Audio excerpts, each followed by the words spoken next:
इष्टतम विभूति मनवाणी क्रिया से जिनमें एक रूपता थी, ऐसे श्री पंचरामानंदी दिगंबर अनी अखाड़े के श्री महांत पद को अलंकृत करने वाले साकेतवासी परम पूज्य श्री नगरिया वाले महाराज जी के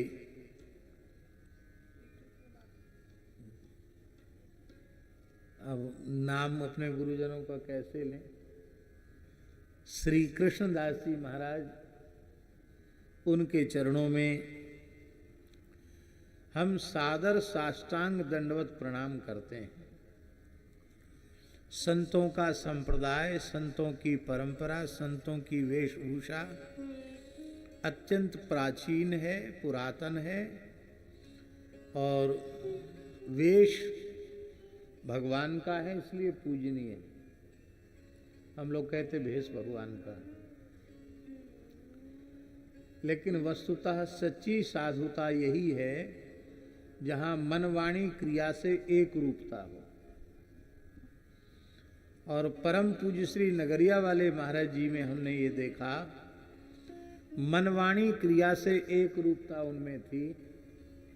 कोई छल नहीं, कपट नहीं, छिपाव नहीं, दुराव नहीं, जिसको कहना चाहिए 16 आना नहीं 20 आना महात्मा था।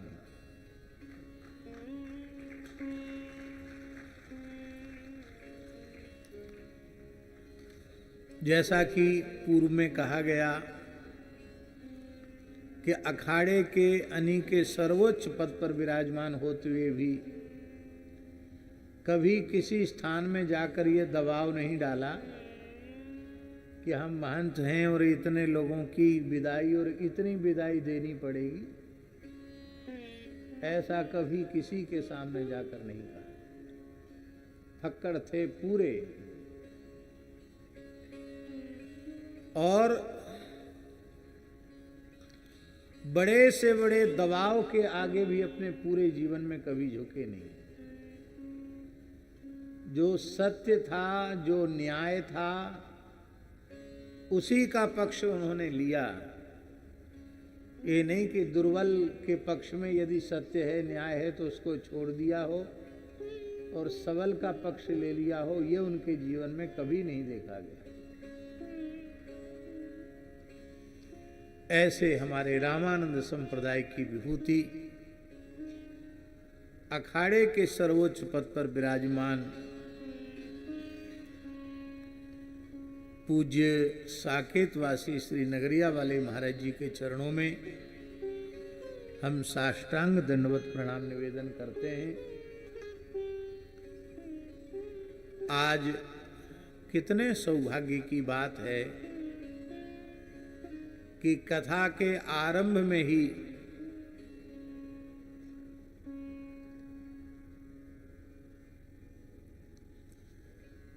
ब्रजमंडल की विशिष्टतम विभूति जो आज इस अवस्था में भी श्री राधा रानी के नामरूप गुण लीला के चिंतन में ही, रस में ही डूबे रहते हैं, ऐसे परम रसिक पूज्य श्री रमेश बाबा जी महाराज, मान मंदिर वाले महाराज जी कृपा करके पधारे।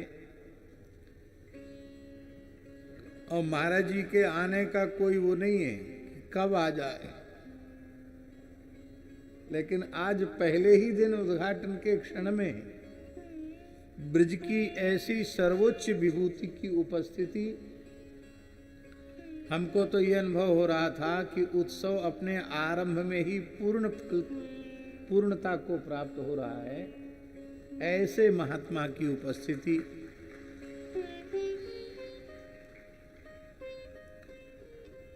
और लगता है जब वे यहाँ विराज रहे थे तो श्री लाडली जी के अत्यंत गौर, अत्यंत अरुणारे, अत्यंत सुकोमल सुभग शीतल श्री युगल चरण का ही ध्यान कर रहे थे। इसलिए वही रस, वही भाव उनकी वाणी से व्यक्त हुआ। ऐसे परम पूज्य ब्रज की विभूति जो श्री यमुना जी पर्वत, ब्रज के कुंज निकुंज वन और गौ माता की सेवा में, ब्रजवासियों की सेवा में जिन्होंने अपने आप को समर्पित कर दिया, ऐसे पूज्य श्री मान मंदिर वाले बाबा महाराज के चरणों में भी हम दंडवत प्रणाम निवेदन करते हैं। आज पूज्य श्री मौनी जी के आग्रह पर जगत गुरु रामानंदाचार्य काशी पीठ के पीठाधीश्वर, श्री अनंतानंद पीठ के पीठाधीश्वर श्री स्वामी रामकमल देवाचार्य जी महाराज की भी उपस्थिति हुई और उन्होंने एक अद्भुत प्रसंग सुनाकर भगवान वाल्मीकि ने खरदूषण के वध के प्रकरण में ऐसा क्यों कहा कि राम जी 2-3 पग पीछे हो गए, इस रहस्यात्मक चरित्र का उद्घाटन उन्होंने किया। और पूज्य सद्गुरुदेव सहजता सरलता की साक्षात प्रतिमूर्ति, भक्तमाल का चिंतन करते करते जो भक्तमाल के स्वरूप ही हो गए थे, ऐसे पूज्य गुरुदेव का भी उन्होंने बहुत भावपूर्वक स्मरण किया। उन पूज्य श्री राम कमलदास जी, श्री राम कमलाचार्य वेदांती जी की उपस्थिति को भी हम प्रणाम करते हैं। हमारे अत्यंत आत्मीय सुहृद और सब प्रकार से हमारे हितैषी, हम व्यवहार शून्य हैं और हमारे व्यवहार को बड़ी कुशलता से आप देख लेते हैं। ऐसे परम पूज्य श्री बाराघाट वाले महाराज जी, जो जिन्हें कुंभ में सभी अन्य अखाड़ों ने मंडावर के निर्गुण दरबार श्री राम कबीर द्वाराचार्य पीठ पर भी अभिषिक्त किया, ऐसे श्री राम कबीराचार्य जी महाराज, पूज्य श्री बाराघाट वाले महाराज जी को भी हम दंडवत प्रणाम करते हैं। और जिनके दर्शन मात्र से हमें बहुत अधिक आनंद होता है, ऐसे प्रेम गली वाले पूज्य महाराज जी, पूज्य श्री रसिक माधवदास जी भी साथ में पधारे, उनको भी हम प्रणाम दंडवत प्रणाम निवेदन करते हैं। जगत गुरु श्रीमदाद्य रामानंदाचार्य भगवान के 12 शिष्यों में भगवान कपिल के अवतार श्री स्वामी योगानंदाचार्य जी के पीठ को अलंकृत करने वाले जगत गुरु श्री योगानंदाचार्य पीठाधीश्वर श्री स्वामी दयाराम देवाचार्य जी महाराज को भी हम दंडवत प्रणाम करते हैं। और पूज्य श्री महाराज जी का दर्शन तो बहुत लंबे समय के बाद हुआ, यही कमंडल लेकर के, और ऐसे परम सिद्ध संत पूज्य श्री राधा एकदम श्याम स्वरूप में ही हो गए हैं, वस्त्र से और वर्ण से। ऐसे भगवान श्री कृष्ण के साले साहब श्री शनैश्चर महाराज की पीठ को अलंकृत करने वाले श्री दाती जी महाराज, पूज्य श्री मौनी जी महाराज तो इस संपूर्ण कार्यक्रम के संयोजक हैं ही। उनके निकट विराजमान श्री रामानंद संताश्रम में रहकर अद्भुत संत सेवा का आदर्श प्रकट करने वाले पूज्य श्री पुजारी जी महाराज, पूजनीया माता जी, और हमारे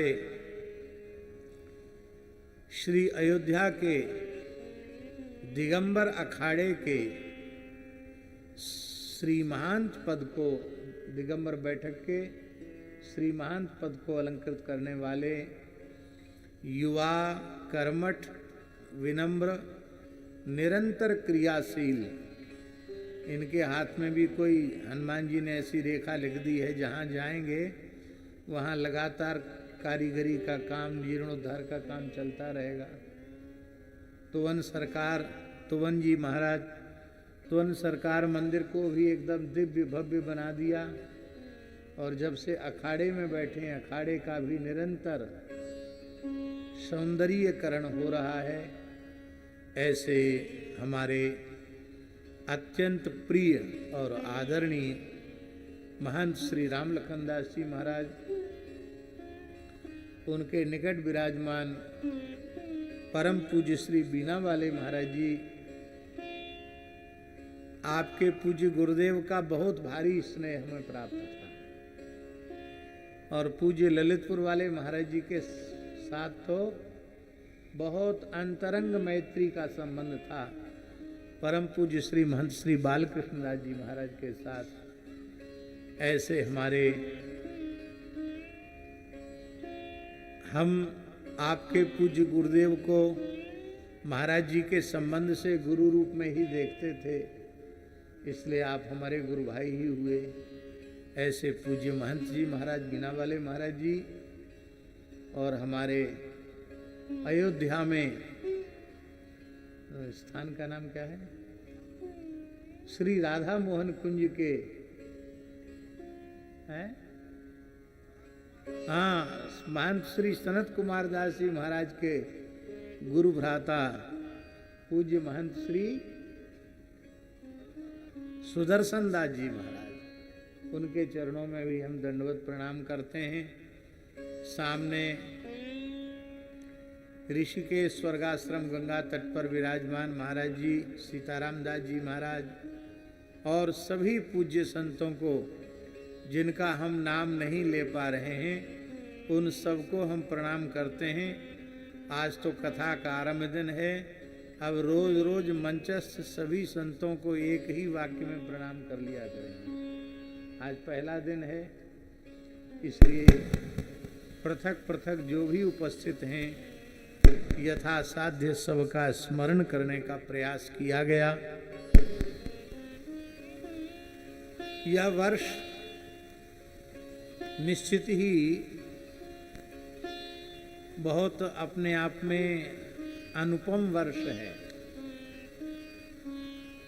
राष्ट्रीय स्वयंसेवक संघ का भी 100 वर्ष पूर्ण हो रहा है, उसका भी शताब्दी महोत्सव चल रहा है, और संपूर्ण विश्व में वैदिक सनातन धर्म के प्रचार प्रसार में भारतीय सनातन संस्कृति की प्रतिष्ठा में जिसकी अत्यंत महत्वपूर्ण भूमिका है, ऐसे गीता प्रेस का भी, कल्याण पत्रिका का भी शताब्दी महोत्सव चल रहा है। गीता प्रेस का शताब्दी महोत्सव तो हो गया, ये कल्याण पत्रिका का शताब्दी महोत्सव कल तक संपन्न हुआ। केंद्रीय मंत्री श्री अमित शाह जी शताब्दी अंक के विमोचन के लिए पधारे थे, और वटवृक्ष के नीचे श्रद्धेय सेठ जी ने जो सत्संग आरंभ किया था, उसके भी 100 वर्ष पूर्ण हुए, इसलिए सत्संग महोत्सव की भी शताब्दी थी। श्री सुदामा कुटी में भी इस बार बड़ा दिव्य भव्य शताब्दी महोत्सव मनाया गया। तो हमको लगता है कि ये वर्ष अपने आप में बहुत ही दिव्य है। अनेकों शताब्दी महोत्सव इस वर्ष में मनाए जा रहे हैं, और आज तारीख के अनुसार 22 जनवरी है, और आज अयोध्या में श्री रामलला की प्रतिष्ठा की भी तारीख है। तो ये सारे संयोग एक साथ उपस्थित हुए हैं, और ऐसे पवित्र अवसर पर श्री कोटवन बिहारिणी बिहारी जी की चरण सन्निधि में इस सुंदरतम स्थान में बैठकर श्री राम कथा के माध्यम से अपनी वाणी को, अपने समय को और अपने जीवन को धन्य बनाने का सौभाग्य का अवसर ठाकुर श्री ब्रजभूषण जी महाराज ने अतिशय कृपा पूर्वक, अनुग्रह पूर्वक हम सबको प्रदान किया है। इतना सुंदर स्थान बनाया है, इतनी सुंदर गौशाला, इतना सुंदर स्थान, इतना दिव्य भव्य सुंदर मंदिर और इतने प्यारे ठाकुर जी के दर्शन करने के बाद वहां से नजर हटती ही नहीं।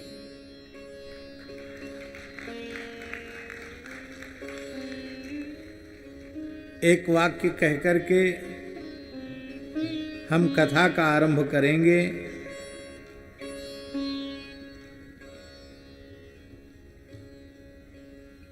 राजस्थान में शेखावाटी क्षेत्र में लक्ष्मणगढ़ के परम विद्वान नाथ संप्रदाय के महंत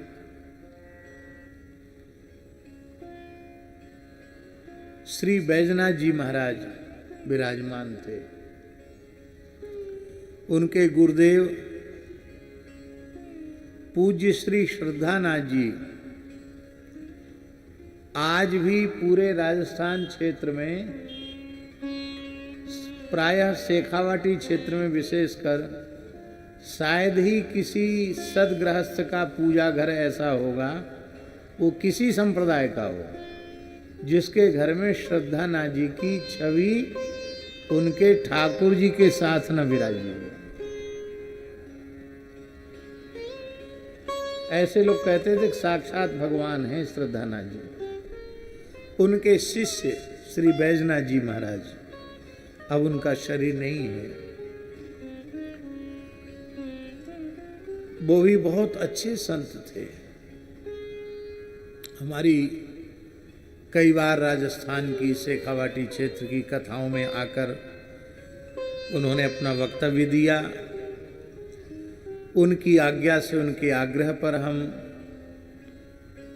उनके स्थान में लक्ष्मणगढ़ गए थे और वे मेरे आग्रह पर एक बार मलुक पीठ भी पधारे थे। तो महाराज जी उन्होंने एक बहुत सुंदर बात कही। उन्होंने कहा, चाहे जितना कोई बड़े से बड़ा महापुरुष हो, हम मानते हैं वो महापुरुष है, हमारा इस मान्यता के साथ विरोध नहीं है, लेकिन मेरी व्यक्तिगत ऐसी मान्यता है कि मैं उस महापुरुष को ही महापुरुष मानता हूं जो राष्ट्र को, समाज को कोई एक रत्न दे करके जाए।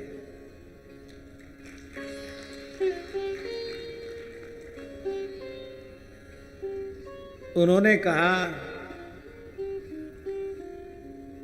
कि ठाकुर श्री रामकृष्ण परमहंस देव जी भगवत साक्षात्कार संपन्न महात्मा थे, जीवन मुक्त महापुरुष थे, इसमें कोई संदेह नहीं। लेकिन उन्होंने स्वामी विवेकानंद जैसा रत्न भारत राष्ट्र को दिया, जिसने उस जमाने में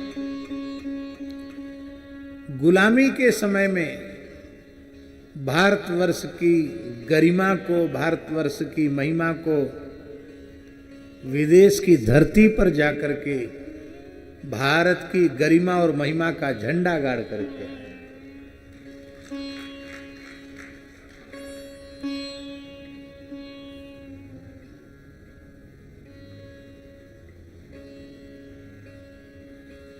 आपका ज्ञान, आपकी भक्ति, आपका वैराग्य तो आपके पास है, आपके साथ है। उसका फल यही होगा कि आप भगवान की नित्य सन्निधि प्राप्त कर लेंगे। लेकिन आपके ज्ञान, भक्ति, वैराग्य की धारा को बहा कर रखने वाला कोई उत्तराधिकारी आपने राष्ट्र समाज को दिया कि नहीं दिया? तो उन्होंने तो दास के लिए ही कहा था अपने प्रवचन में कि भक्तमाली जी का लिखा भक्तमाल हम पढ़ते हैं, लेकिन अब हमने हृदय से मान लिया है कि उन्होंने हमारे भारतवर्ष के संत समाज को एक रत्न दिया है। लेकिन ये तो उनकी भावना थी। हम इस प्रसंग में इस बात को कह रहे हैं कि परम पूज्य दिगंबर अनी अखाड़े के श्री महंत साकेतवासी श्री कृष्णदास जी महाराज नगरिया वाले महाराज जी ने उनके महापुरुषत्व को आज प्रमाणित रूप से हम लोग अनुभव कर रहे हैं कि उन्होंने अत्यंत सहज, सरल, विनम्र, रहनी और विचारों से जिनकी साधुता प्रमाणित है, प्रकट है, ऐसे हमारे गुरु भाई पूज्य श्री महंत श्री अखाड़ा दिगंबर अखाड़े के उपाध्यक्ष, अनी अखाड़े के उपाध्यक्ष पूज्य श्री महंत श्री माधवदास जी महाराज जैसा रत्न अखाड़े को दिया, रामानंद संप्रदाय को दिया, पूरे साधु समाज को दिया। आप लोग अन्यथा न माने, ऐसा रत्न न दिया होता तो महाराज जी कोटवन में इतना दिव्य भव्य मंदिर, इतना दिव्य यज्ञ और इतना बड़ा उत्सव भारतवर्ष के सभी संत योग्य उत्तराधिकारी का निर्माण करना और उसे देना, ये पूज्य महाराज जी का बहुत बड़ा अवदान है। क्या कहें, हमको कथा पूर्ति करके तुरंत भागना पड़ेगा, समय था नहीं, इसलिए खींच तान कर इधर का एक दिन कम उधर का एक दिन कम करके जैसे तैसे 7 दिन का समय निकाला गया। और उसी दिन कथा जिस दिन 7वें दिन पूर्ण होगी उसी दिन नागपुर पहुंचना है, दूसरे दिन से नागपुर में है। तो बड़ी कठिनाई से समय निकला। यदि पूरा समय होता तो हम उस दृश्य का भी प्रत्यक्ष दर्शन कर सकते थे जिसमें पूरे 84 कोस ब्रजमंडल के संतों का झरा है। और तो हमारा सबसे बड़ा आकर्षण वही है जो पूरे 84 कोस ब्रज के संतों का एक दिन में दर्शन, उसमें और पूरे मंडलों को सबको आमंत्रित किया है। आप सब क्षेत्रवासी अनुभव करेंगे, आपको लगेगा कि क्या तीर्थराज प्रयाग का कुंभ फिर से आ गया क्या। इतने साधुओं का यहाँ दर्शन होने वाला है, इतने संतों की चरण रज पड़ने वाली है, इतने संतों की जूठन गिरने वाली है कि यह ब्रजमंडल तो परम दिव्याति दिव्य रसमय है ही, लेकिन इतने संतों की उपस्थिति से ये पूरा क्षेत्र धन्याति धन्य हो जाएगा, कृतार्थ हो जाएगा। ऐसे पूज्य मौनी जी को हम बार बार प्रणाम करते हैं। और अब जिन महापुरुषों को शीघ्रता है जाने की कि हम कथा आरंभ कर रहे हैं तो प्रस्थान भी कर सकते हैं। श्री राम जय राम जय जय राम, श्री राम जय राम जय जय राम, श्री राम जय राम जय जय राम, श्री राम जय राम जय राम, श्री राम जय राम जय जय राम, श्री राम जय राम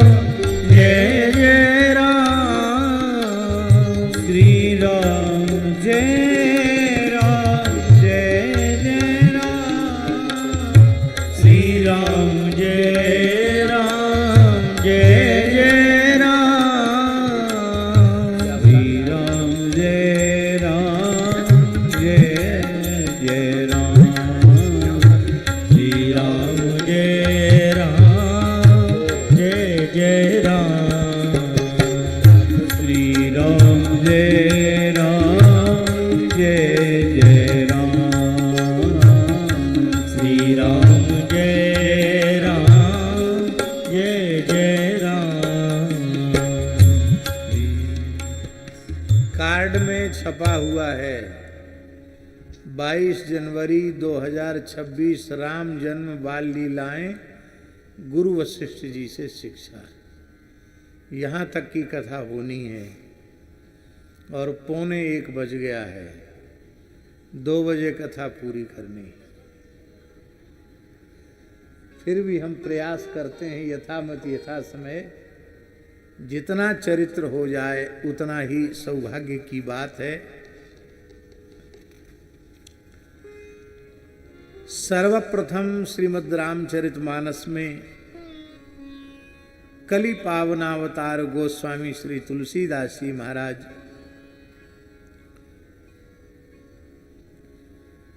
मंगलाचरण के प्रथम श्लोक को प्रस्तुत कर रहे हैं। वर्णानाम अर्थसंघानाम रसानाम छंदसामपि मंगलानां च कर्तारौ वंदे वाणी विनायकौ। सरलार्थ स्पष्ट है। वर्णानाम अर्थ संघानाम, वर्ण माने अक्षरों के, अर्थ समूहों के, रसों के, नवरस कहे गए हैं, छंदों के, लौकिक वैदिक छंद कहे गए हैं, और मंगलों के करने वाले भगवती सरस्वती एवं भगवान गणेश की मैं वंदना करता हूँ। यह अर्थ सरलार्थ है, यह स्पष्ट ही है, किंतु एक सिद्धांत है कि मंगलाचरण में इष्ट का स्मरण किया जाता है। इष्ट स्मरण के 2 प्रयोजन होते हैं। एक तो मंगलाचरण की शिष्ट परंपरा है, उस शिष्ट परंपरा का निर्वहन करने के लिए मंगलाचरण किया जाता है। दूसरा प्रयोजन होता है ग्रंथ की निर्विघ्न परिसमाप्ति। तो ये दोनों प्रयोजन की सिद्धि मंगलाचरण से होती है। और तीसरी बात है कि मंगलाचरण में ही महत्पुरुष संपूर्ण प्रतिपाद्य विषय के बीज को प्रस्तुत कर देते हैं। इस दृष्टि से देखा जाए तो वर्णानाम अर्थसंघानाम इस मंगलाचरण के प्रथम श्लोक में संपूर्ण श्रीमद् रामचरितमानस प्रतिष्ठित है, संपूर्ण श्रीमद् रामायण प्रतिष्ठित है। जैसे श्रीमद् भागवत के मंगलाचरण के प्रथम श्लोक में जन्माद्यस्य तोन्मयादितरतश्चार्थे सुविज्ञ स्वराट तेने ब्रह्महृदय आदि कवये मुह्यन्ति यत्सूरयः तेजो वारिमृदा मृथा विनिमयो यत्र त्रिसर्गो मृषा धाम्ना स्वेन सदा निरस्तुकोकम सत्यम परम धीमहि। इसमें संपूर्ण कृष्ण चरित्र प्रतिष्ठित है, संपूर्ण श्रीमद् भागवत प्रतिष्ठित है, ऐसा आचार्यों ने अनुसंधान किया है। ठीक इसी प्रकार से इस मंगलाचरण में गोस्वामी जी महाराज ने इष्ट स्मरण भी किया और संपूर्ण श्रीमद् रामचरितमानस के 7 कांडों को प्रतिष्ठित भी किया। यह एक बहुत बड़ी विलक्षण बात है। भगवान भगवती वाग देवता सरस्वती और भगवान गणेश का स्मरण किया, इसमें भी कोई आपत्ति नहीं है। उसका कारण यह है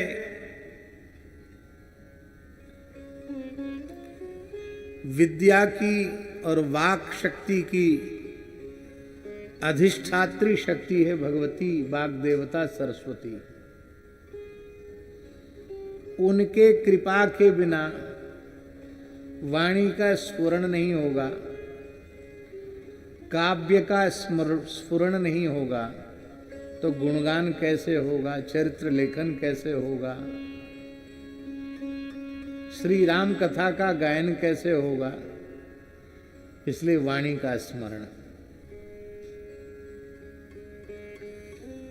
और गणपति विद्या बुद्धि के अधिष्ठात्री देवता हैं। भगवान श्री राम का चरित्र कोई सामान्य चरित्र नहीं है। वेद वेद्ये परे पुंसी जाते दशरथात्मजे वेदः प्राचेतसा दासीत् साक्षाद् रामायणात्मना। जब वेदांत वेद्य तत्व ने श्रीमद् दशरथ नंदन श्री कौशल्यानंद वर्धन श्री राम जी के रूप में अवतार ग्रहण किया, तो उनका गुणगान करने के लिए भगवान वेद को भी प्रकट होने की, अवतार लेने की इच्छा उत्पन्न हो गई। वेद वेद्य प्रभु प्रकट हो रहे हैं, तो उनका गुणगान भी तो वेद ही करेगा। वेद नित्य सिद्ध अनाद्य पौरुषेय हैं, किंतु उनका प्रथम प्राकट्य भगवत संकल्प से ब्रह्मा जी के मुखारविंद से होता है। तेने ब्रह्म हृदय आदि कवये मुह्यन्ति यत् सूरयः। तो ब्रह्मा जी के मुख से वेद प्रकट होते हैं, तो वेदों को प्रकट होना है तो ब्रह्मा जी को प्रकट होना पड़ेगा। तो ब्रह्मा जी ही महर्षि वाल्मीकि के रूप में प्रकट हुए, और वेद ही वाल्मीकि रामायण के रूप में प्रकट हुआ है। और वह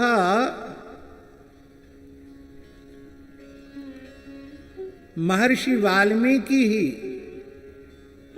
जो साक्षात ब्रह्मा जी के स्वरूप हैं, वे महर्षि वाल्मीकि ही वाल्मीकिस तुलसीदासा कलौ खलु भविष्यति, भविष्य पुराण की पंक्ति के अनुसार महर्षि वाल्मीकि ही कलिकाल में तुलसीदास जी के रूप से प्रकट होंगे। और गोस्वामी श्री नाभा जी की वाणी के अनुसार कलि कुटिल जीव निस्तार हित वाल्मीकि तुलसी भयो। वाल्मीकि जी ही तुलसीदास जी के रूप में प्रकट हुए हैं। तो स्पष्ट है, जब वाल्मीकि जी, ब्रह्मा जी वाल्मीकि के रूप में प्रकट हुए और वाल्मीकि तुलसीदास जी के रूप में प्रकट हुआ, वेद रामायण महाकाव्य के रूप में प्रकट हुआ, तो वही वेद रामचरितमानस के रूप में प्रकट हुआ, और वही महर्षि वाल्मीकि गोस्वामी तुलसीदास जी के रूप में प्रकट हुए।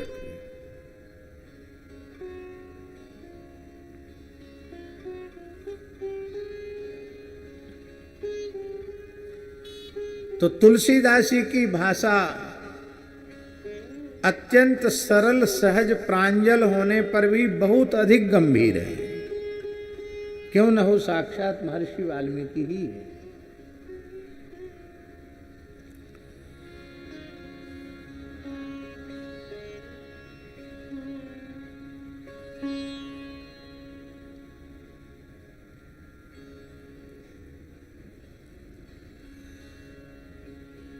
विघ्न विघात के लिए प्रथम गणपति स्मरण किया जाता है, पर गणपति स्मरण न करते हुए तुलसीदास जी ने भगवती शारदा का स्मरण किया है, सरस्वती का स्मरण किया है। क्यों किया?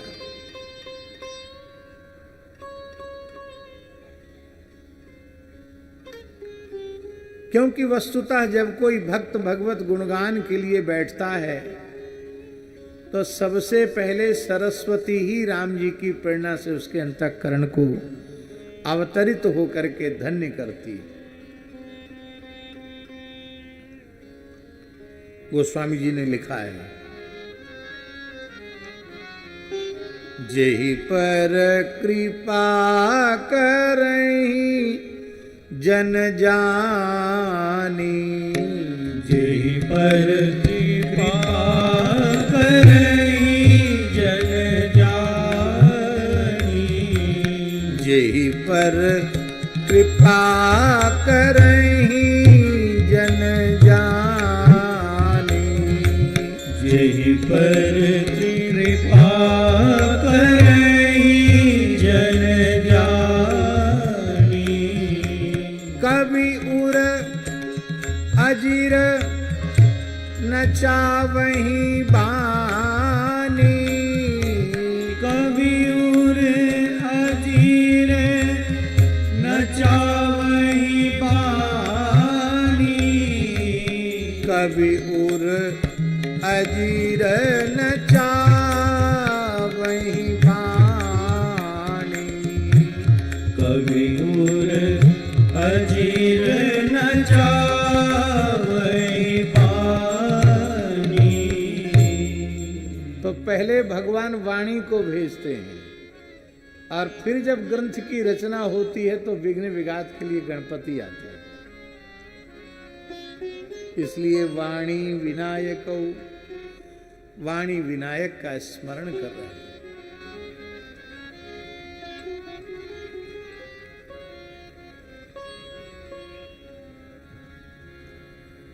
दूसरा अर्थ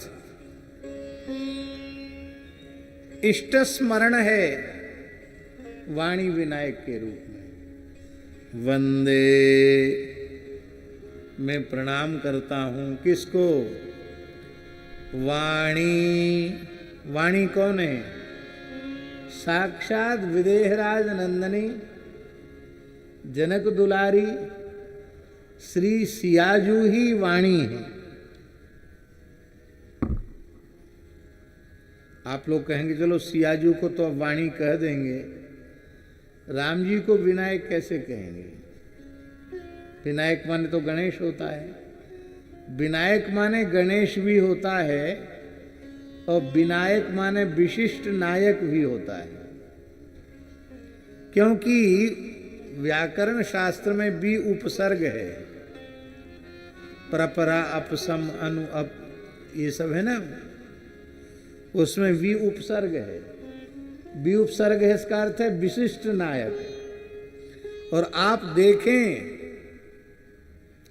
संपूर्ण वैदिक पौराणिक इतिहास में राम जी के जैसा विशिष्ट नायक न आज तक कोई धरती पर प्रकट हुआ, न आगे कोई प्रकट होगा।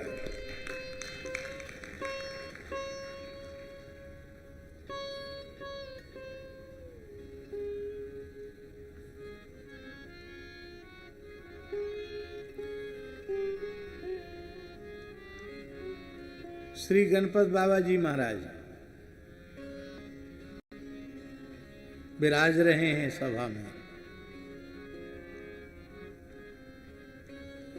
एक घटना सुना रहे हैं आपको। श्री डोंगरे जी महाराज की बंबई की पहली कथा थी और उस समय होर्डिंग बैनर इतने जल्दी मशीन से छपते नहीं थे, कलम से लिख कर के बैनर बनाए जाते थे कपड़े के।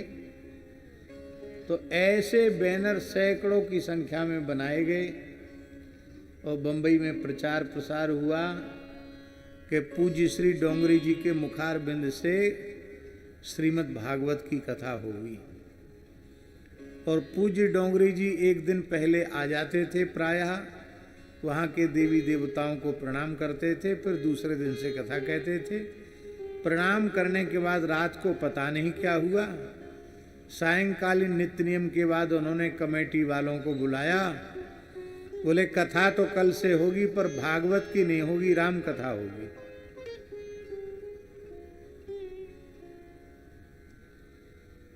तो आयोजकों के हाथ पांव फूल गए।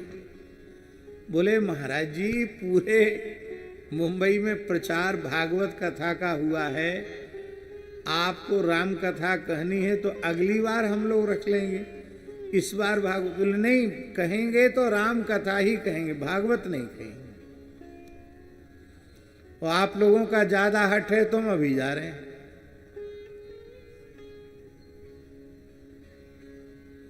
डोंगरे जी महापुरुष थे।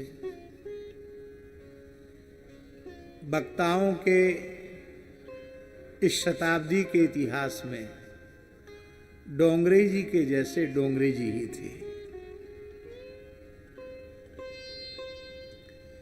ऐसे निर्लोभ, ऐसे निष्काम, ऐसे परोपकार परायण, ऐसे धर्मनिष्ठ सदाचार संपन्न व्यास खोजना अत्यंत कठिन है। ऐसे थे पूज्य डोंगरी जी महाराज, आदर्श व्यास थे। समय से त्रिकाल संध्योपासन करते थे,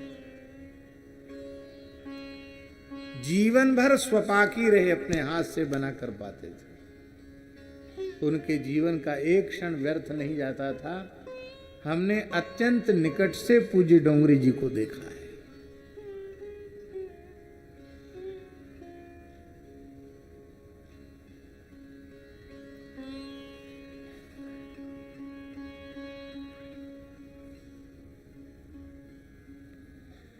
लोगों ने बड़ी विनम्रता से पूछा कि महाराज जी ऐसी बात क्यों?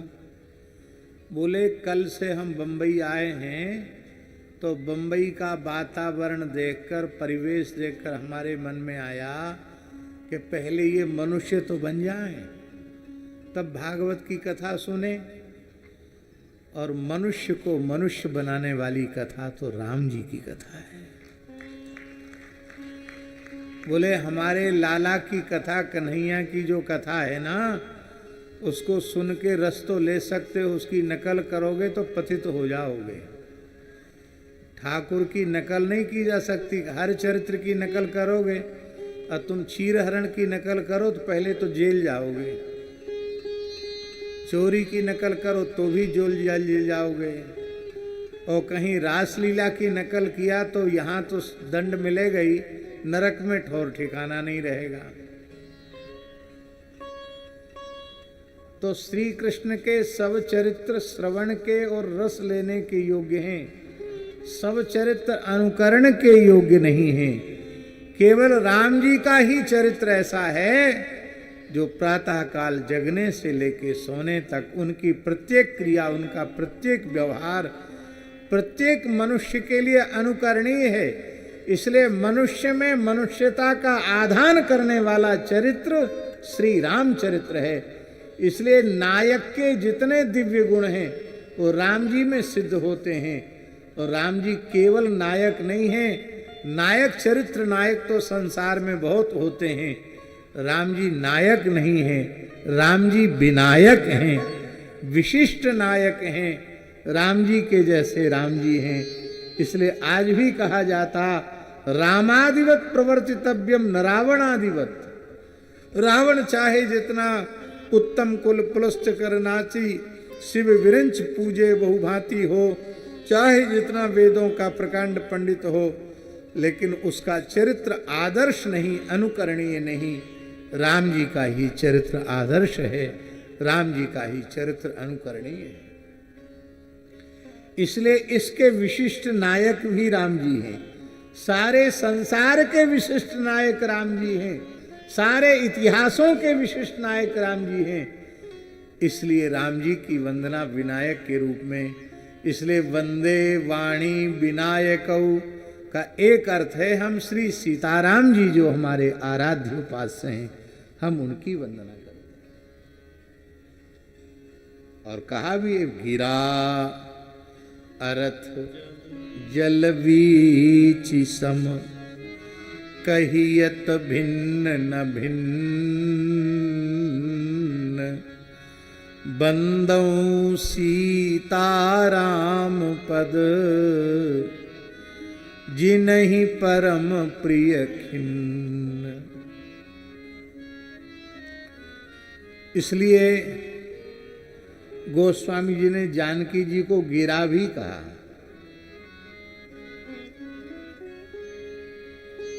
शब्द और शब्द का अर्थ, शब्द ब्रह्म है, श्री राम जी हैं, उनका अर्थ श्री जानकी जी। बंदौ सीताराम पद, जिनहि परम प्रिय खिन्न। अब आप कहेंगे कि आपने कहा था कि सातों कांडों की कथा इस पहले श्लोक में है, ये कैसे आप सिद्ध करेंगे? तो सबसे पहले राम जी का अवतरण कहाँ हो रहा है? हमारा देश वर्णाश्रम व्यवस्था को मानने वाला देश है। सनातन वर्णाश्रम व्यवस्था का ही नाम सनातन धर्म है।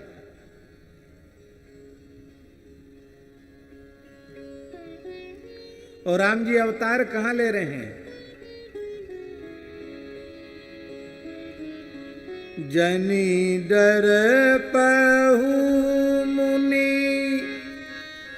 सिद्ध सुरेशा, जनि डर पहु मुनि सिद्ध सुरेशा, तुम ही लाग धरि नरवेशा, तुम ही लागी धरि हो नरवेशा। कहाँ? अंसन सहित मनुज अवतारा, अंसन सहित मनुज अवतारा, ले हूँ दिन कर वंश उदारा, ले हूँ दिन कर वंश उदारा, ले हूँ दिन कर वंश उदारा, ले हूँ दिन कर वंश उदारा। ते दशरथ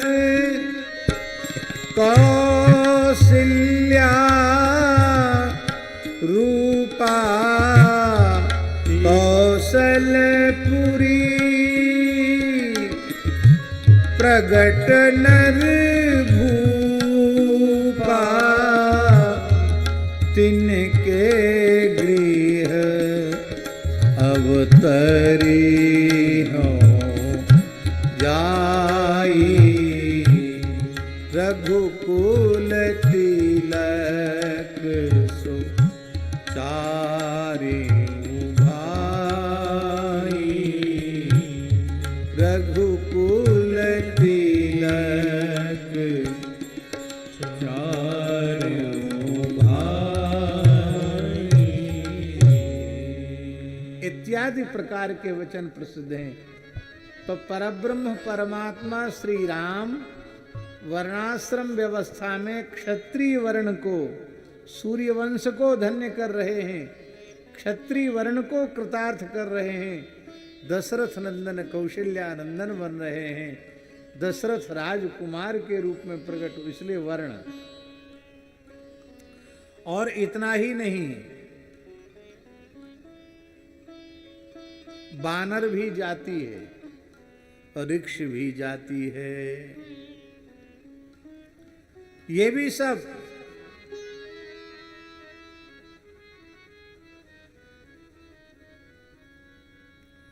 बनचर देह धरी छिति माही, अतुलित बल प्रताप तिन पाही, अतुलित बल प्रताप तिन पाही। वर्ण का निरूपण, बंदर भालुओं की भी जाति का निरूपण, भगवान श्री राम जिस वर्ण में प्रकट हो रहे हैं उसका निरूपण, और दशरथ जी वर्णाश्रम व्यवस्था के अनुसार इस सप्तद्वीपवती पृथ्वी का शासन कर रहे हैं, इसका निरूपण। और कहां तक कहें, राक्षस जाति का भी निरूपण, रावण आदि का जन्म कैसे हुआ इसका निरूपण भी बालकांड में। इसलिए वर्ण विभाग का निरूपण बालकांड में किया जा रहा है। इसलिए वर्णानाम, वर्णानाम से पूरा बालकांड आ गया। जन्म से लेकर विवाह तक आ गया। निमिवंश की राज दुलारी श्री विदेह राज नंदनी के साथ पाणी ग्रहण हो रहा है। सम समधि देखे हम आजू, संबंध भगवान का जुड़ रहा है, रघुवंश और निमिवंश का संबंध जुड़ रहा है। अब अर्थ संघानाम, अर्थ संघ शब्द से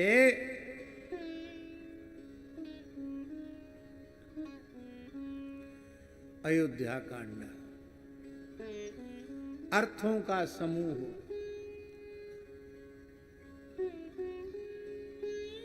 राम जी विवाहित होकर के आए हैं, जनकपुर से बारात लौटी है अयोध्या के लिए, और विवाह के पश्चात 12 वर्ष तक श्री राम जी अयोध्या जी में विराजे। कितने वर्ष तक? 12 वर्ष तक। कितने वर्ष की आयु में विवाह हुआ है? पूरे 16 नहीं, 16 में एक कम। 19 वर्षों में रामो राजीव लोचना, वाल्मीकि के शब्दों में 16 वर्ष में एक कम, 15 वर्ष की राम जी। किशोरी जी कितनी बड़ी है? 6 वर्ष की किशोरी जी, 6 वर्ष की जानकी जी हैं, 15 वर्ष के हमारे श्री सरकार हैं रघुनाथ जी, जिससे भी विवाह हुआ। तो 6 वर्ष की किशोरी जी बहू बनकर अयोध्या जी में आई, और 15 वर्ष के राम जी दुल्हा के वेश में बारात लेकर अयोध्या जी में लौटे, और 12 वर्ष रहे। तो 15 12 कितना हुआ? 27 वर्ष की आयु में राम जी की विवाह वनवास लीला आरंभ हुई। और श्री जानकी कितनी हो, गलत गणित है कि सी गणित है? फिर क्या बात कर रहे हो हैं भाई? देखो, गणित का काम हमने दूसरों को सौंप दिया, क्योंकि हम गणित हिसाब जोड़ना जानते नहीं। रुंगटा जी देख रहे हैं, सही गणित है कि नहीं? 15 और 12 27 होता है, क्यों? चलो 27। और श्री जानकी जी 6 वर्ष 12 और 6 श्री किशोरी जी वनवास के समय 18 वर्ष की आयु की हैं और श्री रघुनाथ जी 27 वर्ष के। वाल्मीकि महर्षि कहते हैं राम जी को राजा दशरथ जी बनाना नहीं चाहते, प्रजा नहीं बनाना चाहती। इसका अर्थ ये मत लगाना कि दशरथ जी नहीं चाहते, प्रजा नहीं चाहती। हम जो कहना चाहते उसको सुनिए। दशरथ जी और अयोध्या की प्रजा राम जी को राजा नहीं, महर्षि वाल्मीकि कह रहे हैं अकामयत मेदनी, मेदनी अकामयत। ये धरती चाहती है कि भगवान श्री राम चक्रवर्ती सम्राट पद पर, युवराज पद पर विराजमान हो और मैं अब तक अनाथ हूं। रघुनाथ के राज सिंहासन पर बैठते ही मैं सनाथ हो जाऊंगी। इसलिए अकामयत मेदनी। जब मेदनी ने अकामयत, जब धरती ने चाहा कि राम जी राजा बने, तो धरती माता का भाव दशरथ जी तक पहुंच गया और दशरथ जी ने पूरी सभा को बुलाया और पूरी सभा को दशरथ जी ने बुलाकर, पूरी सभा को दशरथ जी ने बुलाकर कहा कि हमने एक बहुत महत्वपूर्ण चर्चा के लिए आप सबको यहां बुलाया है।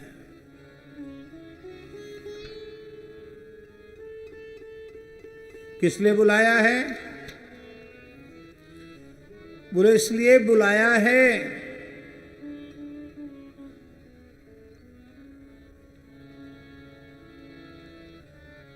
कि मेरी इच्छा है कि मैंने बहुत लंबे समय तक इस अयोध्या के राज सिंहासन को अलंकृत किया। जैसा मुझसे बन पड़ा मैंने धर्म और न्याय पूर्वक प्रजा का पुत्रवत पालन पोषण किया, लेकिन अब हमारी अवस्था अधिक हो रही है, तो हम चाहते हैं यदि आप सबकी अनुमति हो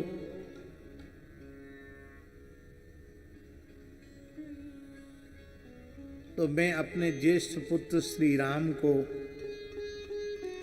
युवराज पद पर अभिषिक्त करके और इस संपूर्ण पृथ्वी के शासन की बागडोर श्री राम के हाथों में सौंप करके फिर कुछ एकांतवास करके भगवत स्मरण करूं।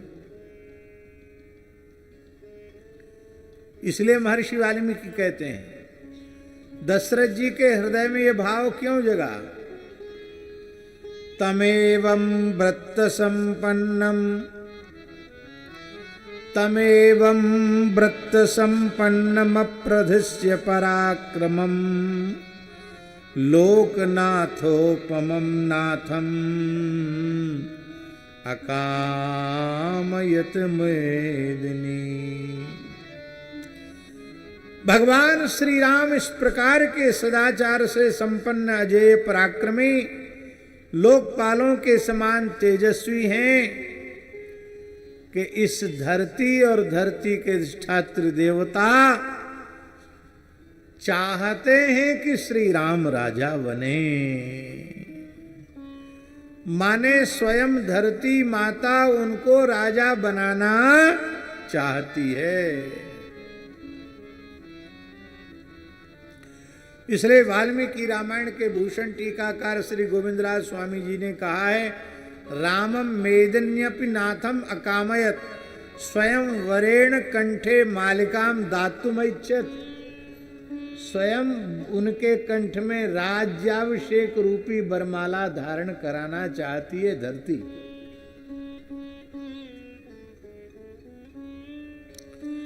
दशरथ जी ने कहा यदि हमारी बात आप लोगों को अच्छी लगी हो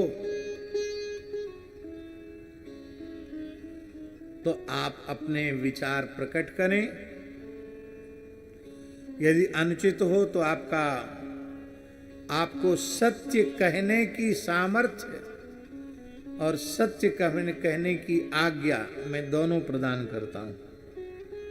बिना किसी संकोच के, भय और संकोच के बोलो। और यदि आपका अनुमोदन नहीं है तो यह भी बतावें कथम बा करवाणे, हम मैं क्या करूं। दशरथ जी के मुंह से ऐसा बोलना था ही कि महर्षि वाल्मीकि कहते हैं कि अयोध्या की प्रजा तो ऐसी हो गई बाबा कि वृष्टिमंतम महामेघम नर्दन्ते विवर्हिणः, जैसे काली काली घटाओं में बिजली कड़कते देख करके मयूर अपने पंख फुलाकर नाचने लग जाते हैं और जय हो जय हो जय हो ऐसे करने लग जाते हैं। ऐसी मानो पंख फुला करके अयोध्या की प्रजा नाचने लगी मयूरों के समान और जय जयकार करने लगी। और जय जयकार करते करते बोली,